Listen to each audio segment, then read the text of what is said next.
Once upon a time, in a big happy village called Ayutoro, there lived a young girl named Kùnmí. Kùnmí was known for her sweet smile and kind heart. Her heart was small and cozy, filled with memories of love from her parents who had died when she was just 15. Kùnmí's parents were once like sunshine to everyone. They loved to help the villagers, but their way of helping often came with a condition.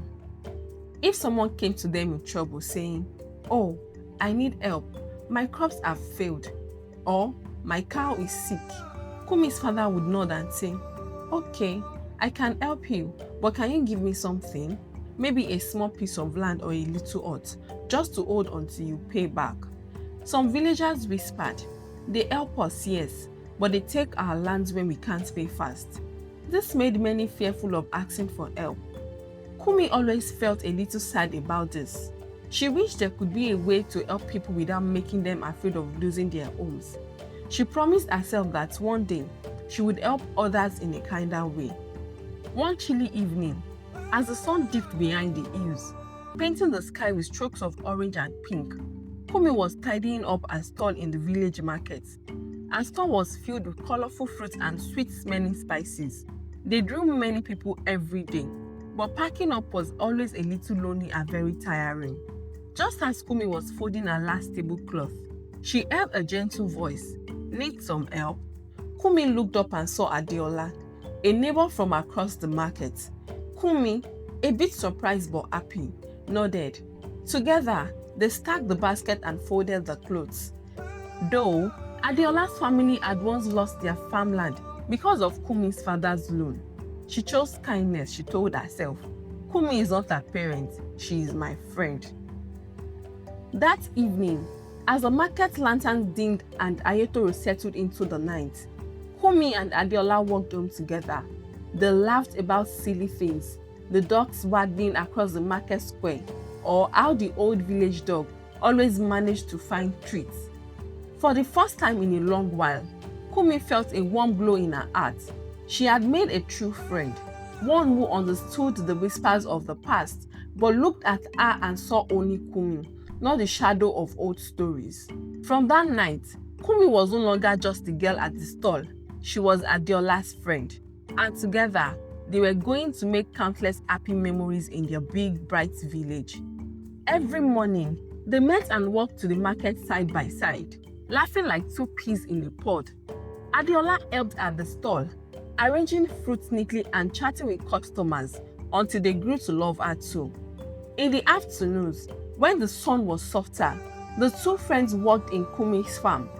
Adéólá learned to plant seed and water the crops, and together they made up funny songs about their vegetables as they worked. Sometimes, in the cool evenings, they strolled through Ayutoro, admiring gardens, watching children play, and enjoying the fairy beauty of sunsets. Everyone noticed how happy they were. Their laughter carried far, and with Adéólá by her side, Kùnmí's world grew brighter, her smile wider. But life was not without trials. One night, after a long day of selling and smiling, Kùnmí returned to her small hut, her feet dragged with tiredness. Though her heart was light, she had made more money than usual that day. As she lay down, her thoughts filled with plans. Perhaps I will buy new seeds for the farm, or maybe a pretty clothes for my market stall. But when she lifted her mattress to hide the money in the little wooden chest she kept there, her heart froze. The chest was open, empty. All her money was gone. It felt as if the ground beneath her had slipped away. She sank to the floor, her eyes wide with shock. Then tears came, slow at first, then rushing like heavy rain. All her hard work, her hopes, her plans, stolen in the night. The next morning, Kùnmí told Adéólá what had happened. Adéólá's heart ached as she listened. The memory of her own family's loss, when Kùnmí's father had taken their farmland for an unpaid loan, stirred bitter feelings inside her. Yet, looking at her friend's tear-streaked face, kindness overcame the bitterness. Reaching into her purse, Adéólá pressed some coin into Kùnmí's trembling hands. "Here, my sister," she said softly. "This is to help you get through the day. We'll figure things out together." Kùnmí looked up, their eyes meeting. In that moment, she saw not only the friend who laughed with her under the bright market sun, but also the friend who stood by her in her darkest, loneliest hour. Gratitude warmed her heart. "Thank you, Adéólá," Kùnmí whispered, her voice heavy with emotion. From then on, they vowed to be more careful, to watch over each other. No one in Ayétoro knew who their thief was, but Kùnmí and Adéólá knew one thing. In a world where shadows can hide in any corner, the brightest light is knowing you are not alone. Feeling lost and unsure, Kùnmí decided it was time to seek help. So, with courage in her chest, Kùnmí traveled to the Grand Palace. At the center of the kingdom, the towering gates and golden walls made her nervous, but she pressed on until she was brought before the king himself. She bowed low and spoke, her voice trembling at first. "Your Majesty, I come to you because I have been wronged. Thieves have stolen my money, and I fear for my safety and my livelihood." The king listened carefully, his eyes softening. "We cannot have our citizens live in fear," he declared. "I will assign 2 guards to watch over your hut and your stall. No one should feel unsafe in this kingdom." Kùnmí bowed deeply, her heart swelling with gratitude. But just as she turned to leave, a young man stepped forward from the shadows. It was Prince Adé, the king's son, known across the land for his bravery and kind heart. Something about Kùnmí's plight had touched him deeply. "Father," Prince Adé said, his eyes meeting Kùnmí's, "may I visit our farm and see how we might aid her further?" The king nodded, and so it was decided. The next day, Prince Adé arrived at Kùnmí's farm just as she was tending to her new crops. The prince didn't just stand and watch. He rolled up his sleeves and helped her, pulling weeds and planting seeds. As they worked, Prince Adé spoke about the palace and its many wonders. But more importantly, he listened to Kùnmí's stories of village life, her dreams for her farm, and her love for the stars above. They laughed together, and Kùnmí found herself smiling more freely than she had in a long time. Prince Adé visited often after that day, each time bringing not just his laughter and help, but also hope. With every visit, Kùnmí felt safer, less alone, knowing that someone from even the highest rank cared for her well-being. As the day grew warmer and her farm began to thrive again, Prince Adé's visit became the highlight of Kùnmí's week. He brought stories of faraway lands and dreams of a peaceful kingdom under the golden sun. One afternoon, after a long morning of work, they rested beneath the shade of a great baobab tree. Prince Adé looked at Kùnmí with a warmth that made her heart flutter. Taking a deep breath, he said, "Kùnmí, I have to tell you something. I think I have come to love you, not just for your strength and kindness, but for the joy you bring to everyone around you, including me." Kùnmí's cheek flushed like the setting sun, but felt both joy and fear. She remembered Adéolá's warnings. Being with a prince is dangerous. One day, as king, he might make choices that could hurt you both. Seeing the hesitation in her eyes, Prince Adé said gently, "I know my life is different from yours, and there are duties I must one day fulfill, but I promise, Kùnmí, my feelings for you are true. I want to make this work, if you would let me." Her heart was torn. Here was a man who had shown her nothing but respect and kindness. Yet, the shadow of heartbreak loomed large. She thought of her parents, her village, and her own dreams. "I need time, Prince Adé," she said softly. "Your world is so different from mine. I need to be sure I can be part of it without losing myself." Prince Adé nodded, understanding. "Take all the time you need, Kùnmí. I will wait for your heart to decide. No matter what, I will always be your friend and support you." As he walked away that day, Kùnmí watched him go, her heart swelling with emotions. His honesty and patience made her respect him even more, but it also made her decision harder.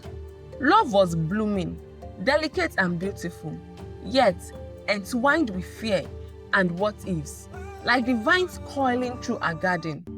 Meanwhile, as the bond between Kùnmí and Prince Adé deepened, Adéolá's heart grew heavy. The memory of her father's loss, caused by Kùnmí's father, haunted her. Though she cared for Kùnmí, the old wound whispered to her, urging her to protect herself from future betrayal. One day, consumed by these feelings, Adéólá devised a plan to test the prince's intentions. It was a moment of weakness, where pain overshadowed her better judgment. She sent word to Prince Adé, pretending that Kùnmí needed him urgently. When he arrived, Adéólá told him that Kùnmí had gone to help a neighbor and urged him to wait inside her hut. While he waited, Adéólá scattered some of her jewelry and few of Kùnmí's belongings to make the hut appear disturbed, as though something shameful had happened. Then, with tears in her eyes, she told Kùnmí that Prince Adé had brought another woman there. When Kùnmí returned and saw the disarray, her heart chattered. The jewelry, the mess, and Adéólá's trembling voice convinced her of a betrayal too deep to bear. Her dreams dissolved like mist at sunrise. She confronted Prince Adé, who emerged confused. Desperate to explain, "I trusted you, Prince Adé. How could you?" she cried, her voice breaking with grief. He pleaded, insisting he had done nothing, that he had only waited for her, but Kùnmí, blinded by pain, could not hear him. "Leave, do not return. I do not know you anymore." That night, Kùnmí lay awake, her heart heavy, shadows mocking her sorrow, and Adéólá in her own bed felt her so-called victory turn hollow. The taste of revenge bitter like ashes. She told herself she had protected her friend, but deep inside, she knew it was her unresolved pain that had led her to this. And so, with heavy heart and unspoken truth hanging like fog, Kùnmí and Prince Adé, once so full of promise, were torn apart by a tragic misunderstanding. Not long after the sad incident, the village was buzzing with news until one fateful day the real thief was caught. A young man from a distant part of the kingdom, desperate and ragged, was captured by the guards while trying to steal from another store at the market. They brought him to the village square, where everyone gathered, including Kùnmí and Adéólá. Under the watchful eyes of the villagers, the thief was questioned. Shaking and scared, he finally confessed. "It was Adéólá who paid me to steal from Kùnmí," he blurted out, his words sending a shock wave through the crowd. Kùnmí gasped, her heart sinking as she turned to look at Adéólá. The prince, who had also come to see the commotion, stepped forward. "Why would you do this?" he asked sternly, tears in her eyes. Adéólá revealed a painful truth. "Kùnmí's father once took our farm as payment when my family couldn't pay back his money. We lost everything, and my parents struggled until they passed away. I wanted Kùnmí to feel the loss I felt," she sobbed. The revelation stunned the village. People gathered in small groups, murmuring about the tangled web of past deed and present pain. They looked at Kùnmí with new eyes, seeing not just the kind-hearted girl they knew, but also the shadow of her family's legacy. Kùnmí felt a storm of emotions, anger, betrayal, but also an aching sadness for Adéolá's loss and despair. She realized how deeply the past had rooted itself in their lives, influencing actions and warping friendships. With the truth laid bare, the elders decided Adéolá's fate. It was determined that she must leave the village, a decision that pained Kùnmí despite everything. As Adéólá packed her belongings, Kùnmí approached her, the weight of their shared history heavy between them. "I'm sorry for your pain, Adéólá," Kùnmí said, her voice trembling. "I didn't know about your family. I wish things could have been different for us." Adéólá, her eyes meeting Kùnmí's, nodded slowly. "I wish that too," she whispered.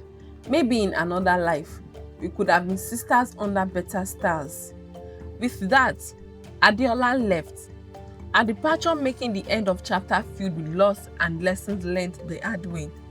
Kùnmí watched her go, feeling the finality of their parting and knowing that the road to healing would be long and lonely, but necessary.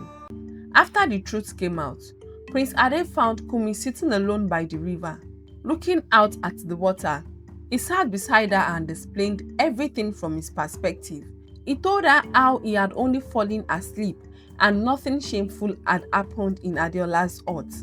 Hearing his sincere words and seeing the honesty in his eyes, Kùnmí felt the heavy weight in her heart lighten.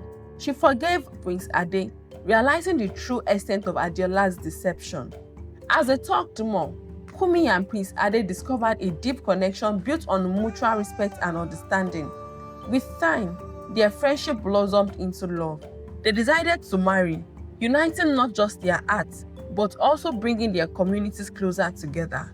On their wedding day, the whole village celebrated with joy and laughter. Through these trials, Kùnmí learned a hard lesson about trust and betrayal, but she also learned the power of forgiveness. She realized that not everyone who smiles is a friend, but also that every mistake is a chance to learn and grow. The village, too, learned from Kùnmí's story. They saw how secrets and past grievances could hurt lives, but also how openness and forgiveness could heal. Kùnmí's journey taught everyone to look beyond the surface, to understand others' pain, and to offer compassion. Kùnmí and Prince Adé lived happily, their lives a testament to believe that while the past may shape us, it does not define us. Together, they look forward to a future of peace, love, and understanding. Their hearts filled with hope and their days with laughter. I hope you enjoyed the story of Kùnmí, Adéólá, and Prince Adé. If you did, please like this video, share your thoughts in the comments, and don't forget to subscribe to the channel for more enchanting tales. Thanks for watching. Bye.